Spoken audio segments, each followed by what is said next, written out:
All right, sorry for the little Darth Vader breathing there. My mic has been kind of like glitching out, so I was trying to figure out what it was.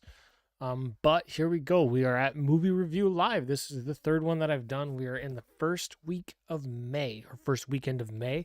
I saw a movie technically on the last day of April, but it was within that Monday to Sunday week that I saw it. So I'm going to be talking about it. How is everybody doing that's watching this? How are you guys? Did you guys see any movies this weekend? Anybody go see Thunderbolts? I liked it a lot. I'm just saying I liked it a lot, man. I worry that it's going to be a movie like kind of like Deadpool though, where a lot of people like it out of the gate and then a year later it's going to be shit on.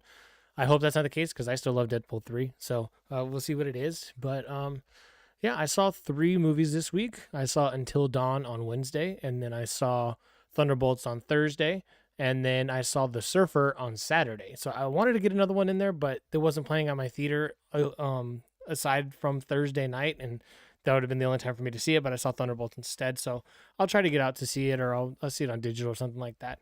But anyways, let's get to it. So I like to do the order in which they were like my least favorite to my favorite versus the order in which I watched them. So my least favorite one, which was still a good movie, least favorite one that I saw this week was. Oh wait, hold on. Let me go to this real quick. My bad.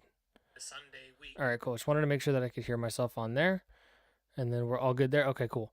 So the least favorite one, which is still a good movie, is The Surfer. The Surfer. This isn't a bad movie. It's just a very weird movie. It's like the music in it reminded me a lot of the music from Uncut Gems, so I liked that. It's got that kind of like feel to it. It's There's really no other way to describe it than it's just a feeling. This is a Lionsgate movie though, not an A24 movie. And I mean Nicolas Cage does a good job. I went into this movie completely blind, so I had no idea what it was about. I only knew from the trailer or from the poster that he was bleeding. So like I thought he's like a surfer spy type guy, and then he just like gets attacked on the on the waves, and they fight it out. But it was way different than that. It's a movie about him wanting to buy his family's old property that's for sale, and just for whatever reason stuff keeps going bad. He wants to surf with his son on the beach where that property is, but the locals have gotten like started their own cult and they don't allow it. And what it is, pretty much the movie is like an allegory for about how like men should suffer, or like how people are starting to turn into thinking like men should suffer before they elevate. Which I mean, in my opinion, that's not necessarily false, but sometimes it gets a little out of context. So the cult that confronts Nicolas Cage is like, you have to suffer before we can accept you. He doesn't recognize that until the very end, but I'd had like you could tell that's what the movie was doing because that's what it shows you. But also there's this homeless guy in the movie, and I thought it was going to be one of those movies that's like a time loop type movie, to where like Nicolas Cage then became the old man, like predestination, if you've ever seen that movie with Ethan Hawke. I thought it was going to be like that. So like he starts out like this rich guy about to buy this nice house, and then the homeless guy confronts him, and then certain things happen throughout the movie that then turn him into the homeless guy, and then he finds the younger version of himself again, and it's just like this big loop. That was going to be like that, and it wasn't. And then there's another part of the movie where I was like, okay, maybe he's just in a coma this whole time, and this is all just a dream. And it wasn't that either. There's like a couple parts in the movie where like so you hear somebody telling him, wake up, wake up. So that's what made me think, okay, if he's not turning into this homeless guy, then maybe he's just in a coma. Maybe he actually did go surfing and he hit his head on a rock under the wave, and that's what it is, and he's just in a coma. And it's not. It's just a fucking weird movie. So it's not bad by any means.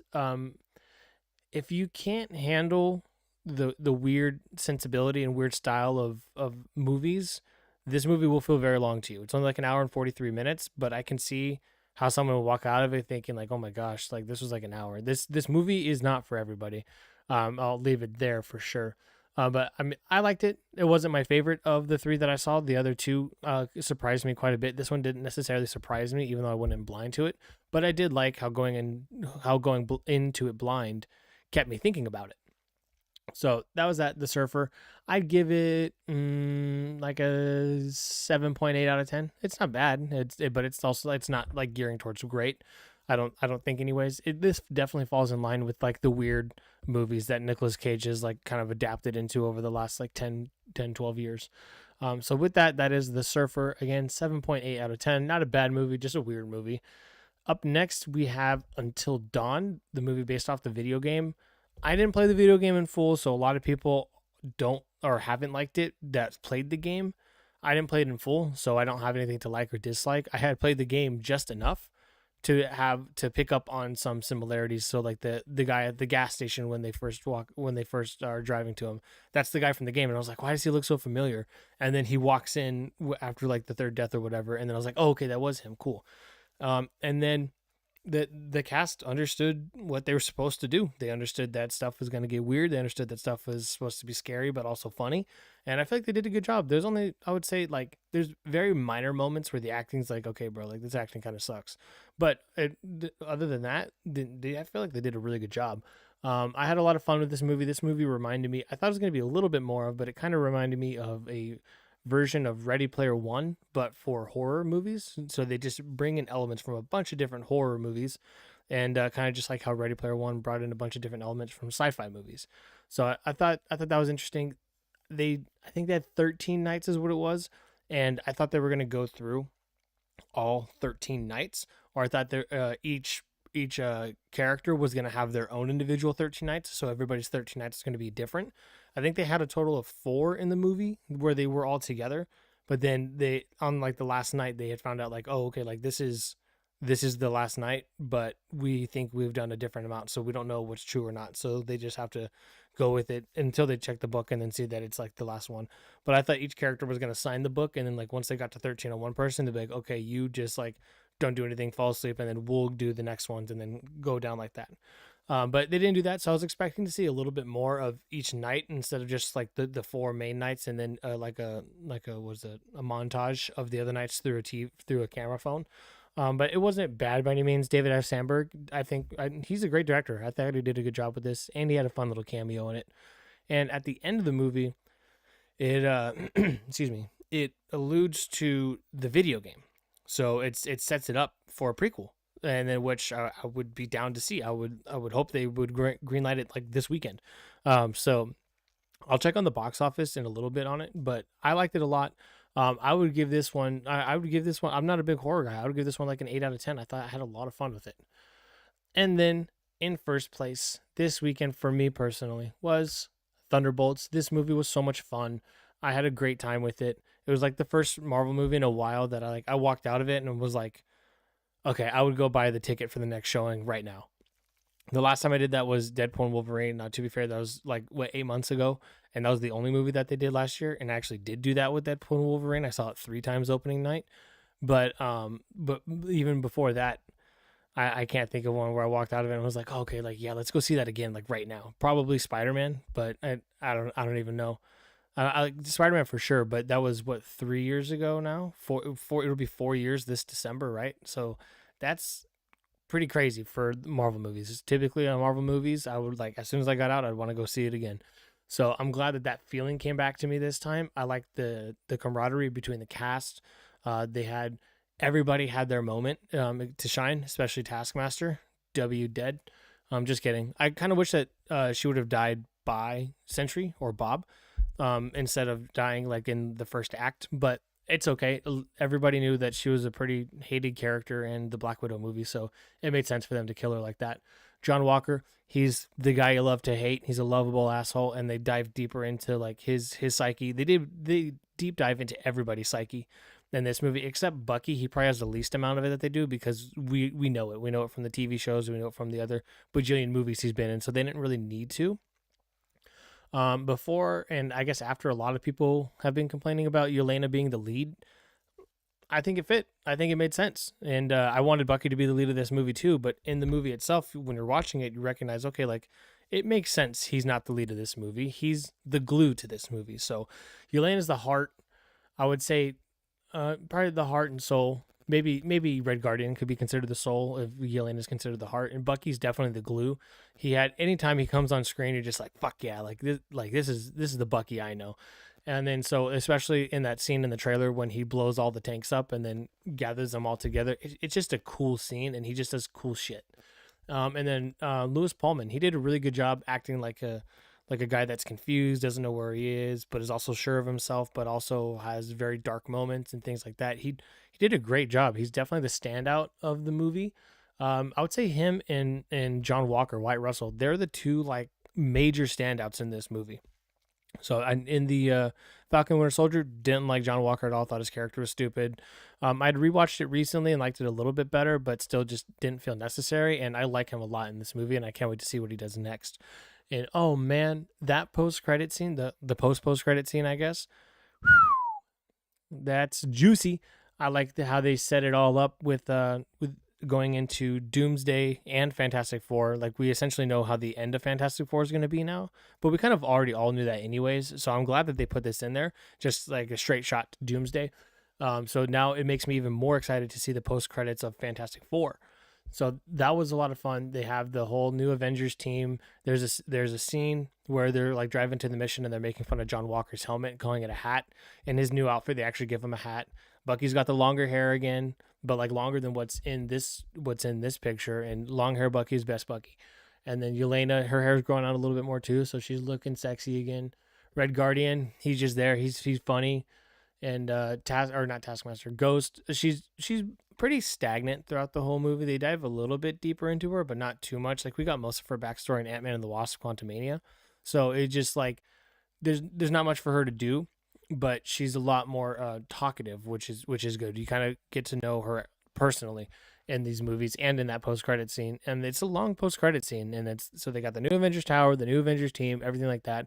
They talk about Sam and how Sam said he was going to restart the Avengers, but he's doing like a copyright on them because he wants to have the Avengers team. So now like that could even set up potentially, if they weren't going to go straight to like Avengers Doomsday, that could set up another Avengers movie that would be like another Civil War type movie with the two different Avengers teams. I think that would have been cool. That would have been fun. But yeah, Thunderbolts overall, really fun movie. 8.4 out of 10. I loved it. I plan on seeing it 2 or 3 more times at least in the theaters. And yeah, so that's it. Those are the movies that I saw this past weekend. Let me know what you saw down below and if you liked them or didn't like them or anything like that. And let's get to the box office. So let's see. Let me get rid of all this now. All right, so the box office, this is Fandango. We'll get there in a minute. Let me get over here. Okay. So the box office, I'm doing this stream very early. I have to go into work at 8 today, which means I got to start getting ready in about like an hour from now. And I actually want to watch the Last of Us episode. So that'll take from 6 to 7, and then I got to leave by 7:30 to get to work at 8. So what I'm going to do now is look at the weekend box office. So we'll do domestic first, as we always do. So domestic weekend for May 2nd to the 4th, week 18. So Thunderbolts is number one with 76 million. That's good. That's right at the projections. They projected, I think, between 60 and 77, something like that. I think the projections had they anticipated it to be a little bit higher. But like it got crazy to like 130 or 140 just out of nowhere on like Wednesday. I don't know where those projections came from, but I mean this is good. This is just domestic too, so we'll see what the international chart does. And then number 2 was Sinners with 33 million, and it had a 27% drop. Like that's honestly pretty good as far as the drop rates in its third week. Usually by now it would be like, so typically it had a 6% drop in the first weekend, which is unheard of, and then typically it's like 50 or 60, and then after that it would be like probably another 20 to 30, so like anywhere from like 70 to 80% in total, I believe. But I mean 27.8%, that's good. That's showing that it has legs. It for a rated R movie too, it's actually doing really well still. In third place is the Minecraft movie with 13 million. I can't believe how much money this movie's making. It's almost insane.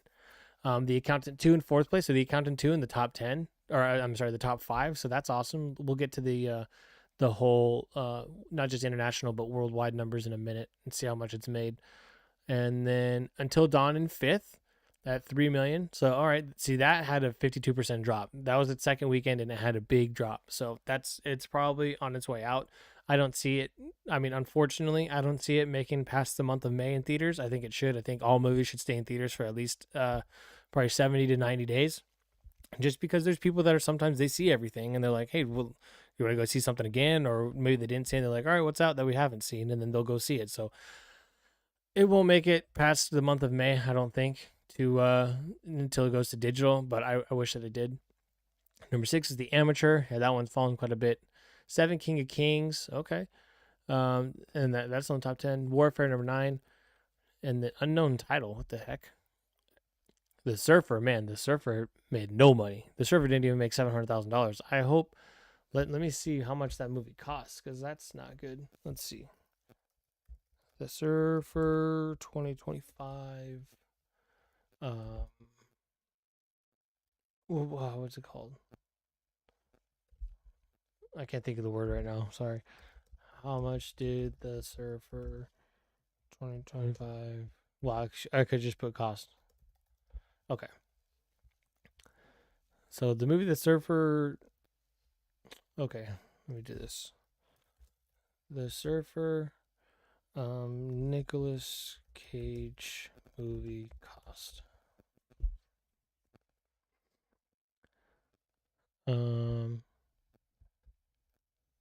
Dang. So they haven't even said how much it cost them to make it, but Nicolas Cage himself got 4 million up front.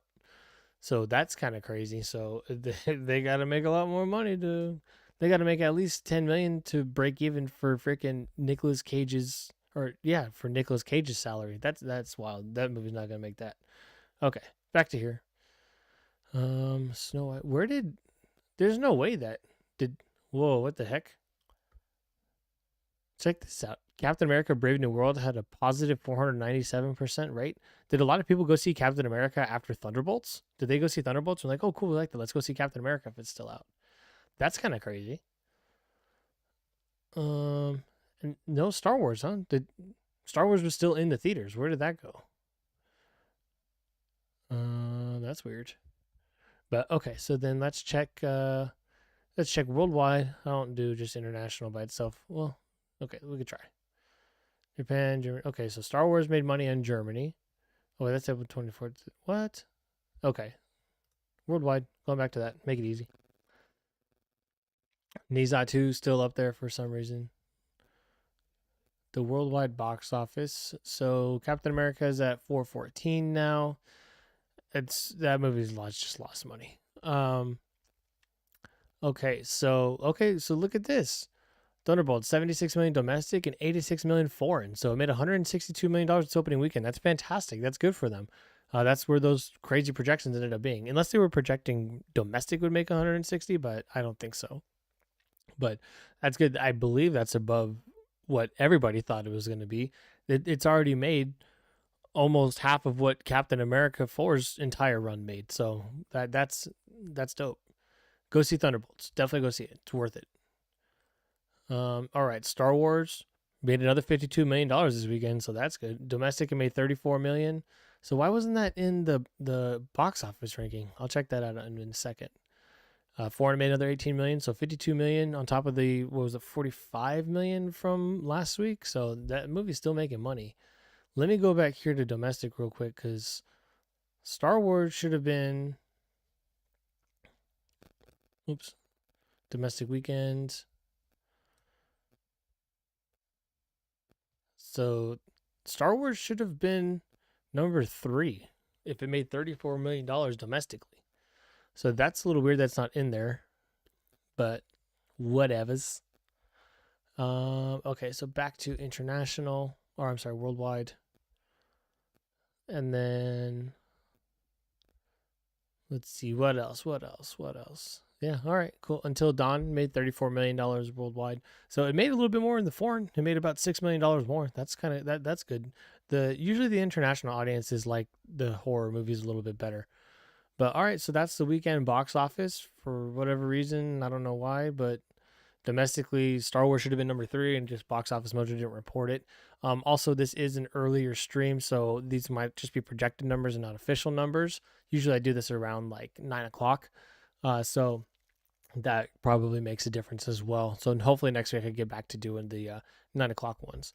But what I want to do now is look at the upcoming movies for this week because there's some that I want to see and recommend. So let's check that out. So Fight or Flight with Josh Hartnett. I'm going to be seeing that one this weekend. And then this movie Friendship, the trailer looked very serious, but all the things said like, "Oh, funniest movie of the year" or whatever. I think it's just A24 or whoever it is being facetious. And I don't know what it is, but it looks good, but it doesn't look like a funny movie. But that's what all the things say, or that's what all the quotes say in the trailer. So, but definitely these two: Fight or Flight, Friendship, and then go see Thunderbolts. It's in the theaters, but go see Thunderbolts. And that is it for this week. Not a lot this week or this upcoming week. There's a lot of these little movies. Annabelle's coming back for the weekend. Clown in a Cornfield. Okay, Clown in a Cornfield. I have no desire to see it. I haven't even seen the trailer, but that's coming out if you like horror movies. They got the whole like halfway to Halloween thing going on right now. It's like a new trend that started. But I'll be seeing Fight or Flight and Friendship this week. And with that, I think that about does it for me. Let me go back over here. That about does it for me. So that was this week's movie review live. Let me know down below if you saw any movies you're looking forward to. Let me know what you think about the box office overall, especially for Thunderbolts. I think that's good. They made, so it's 164 million, just round down for Captain America. They made a total of 414 after being in theaters for, was it 3 months now? 2 months, 2.5? So they made almost half of it in one weekend. So that's awesome. So I hope for good things to come for Thunderbolts. I hope it has legs. I hope it stays strong. I'm going to go out on a limb and say it's going to make anywhere from 700 to 800 million by the end of its theatrical run. So that's high bar, but we'll see. And I'll report on it when the time comes. So thanks for watching. Hope you have a great rest of your weekend and your evening, and I'll see you guys next week. Bye.